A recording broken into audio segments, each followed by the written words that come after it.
Yeah, David, I guess you guys have been on the ice now several days, and I'm curious if you've gotten a better read on your goaltending situation, and if there's a favorite, if you could name him, that would be ideal as well. Yeah, sometimes I like one better than the other. I mean, it's kind of a competition that you would imagine would have unfolded, and that's kind of what's happening in front of our eyes. I think all these guys look good, they look sharp, and, it will play out. I do believe that eventually someone's going to play well enough where they raise their hand, and it's going to be, I don't know if obvious is the right word, but I think it will be a situation where, obviously we know who the number one guy is.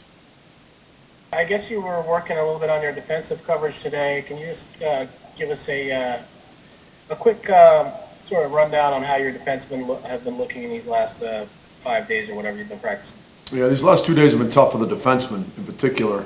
So, one of the things we constantly have been trying to harp on is our gaps. I mean, it's something that we have to constantly remind our defensemen of, and it's going to be very important against a team like Carolina, taking away time and space. That gap you create, leaving that offensive blue line is going to be pivotal in slowing them down. And not only off the rush, but we have to have good gaps in zone as well. So that's just something we're going to continue to work on. There's a lot of things you can work on that inevitably turn back to your D zone coverage, and our guys certainly are aware how important it is, and they understand that that was one of the reasons why we were able to have the second half we had, and one of the reasons why we're continuing to have the opportunity to play. Hey, David, we just talked to Tony, and we talked about his breakout year, and obviously the numbers bear out that he was very productive offensively. I'm curious how you assess it and how you would also assess his defensive coverage. He mentioned that as an area where he still feels that he needs to improve, and I'm curious what you've seen from him and what are the areas you'd like to see him improve.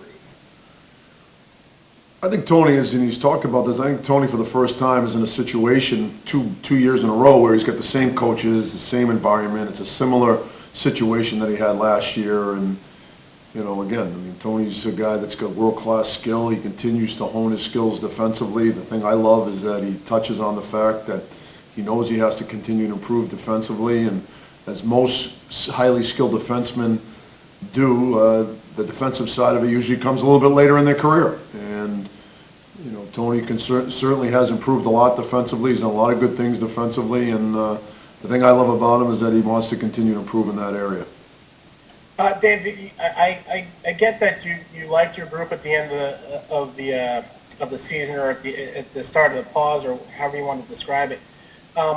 But you mentioned on day one that you got good reports from Libor, on Libor from Hartford, and I'm just wondering, is there wouldn't there be a benefit to have him up in the mix to get into your top six? Because you seem to have a set top six, and I don't know if he's your seventh yet or what the status of him is. And I was wondering whether he'll get a chance to maybe play his way into the top six.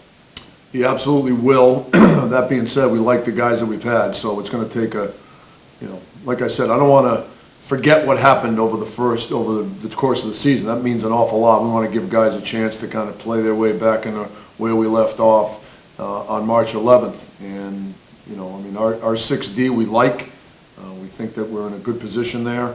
That being said, I like what I've seen out of Libor here in the last week. One of the things I think we're going to do after the scrimmage tomorrow and the day off is kind of reset and reevaluate how to handle the next week from a practice standpoint. Maybe we bring another defenseman into practice. Maybe we bring another forward in.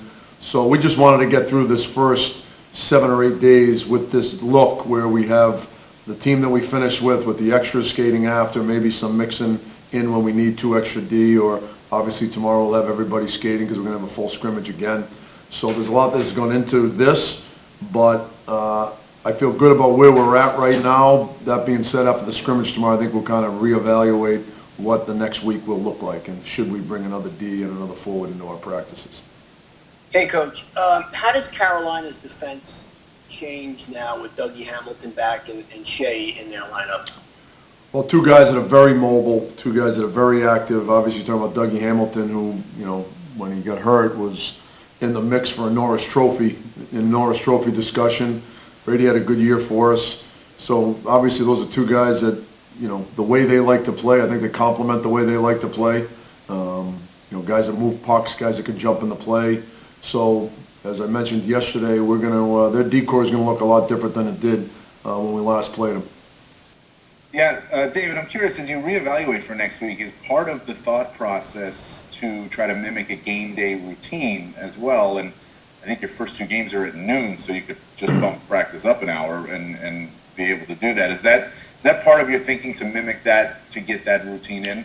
Yeah, first two games are at noon, so that's certainly something that, again, we're going to talk about, and emulating what we're going to experience through a game. It is too bad we can't have referees. I think it just gives the whole scrimmage a little bit of an extra feel of a game-like mentality. So, I think we'll do the scrimmage tomorrow the same way we did the first one, and then, like I said, we'll talk about other ways to do it and other ways to kind of, as we get closer, to emulate what we're going to see when we get to Toronto in our first two games in the series.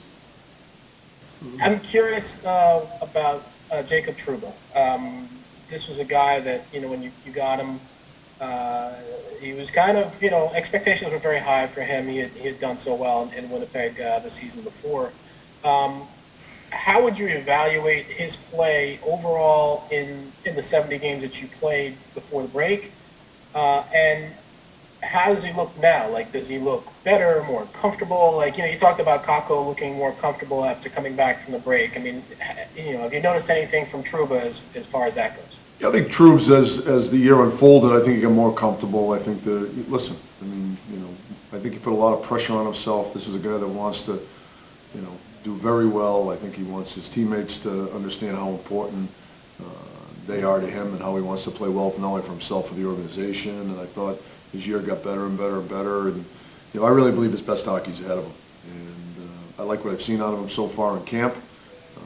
Again, a lot of people were challenged in order to stay in great shape and to stay sharp during this difficult time. And he did a really good job without having a lot of access to things to stay in good shape. So, one of the reasons we continue to play is because of him. And he's going to be a pivotal piece of the puzzle here against Carolina.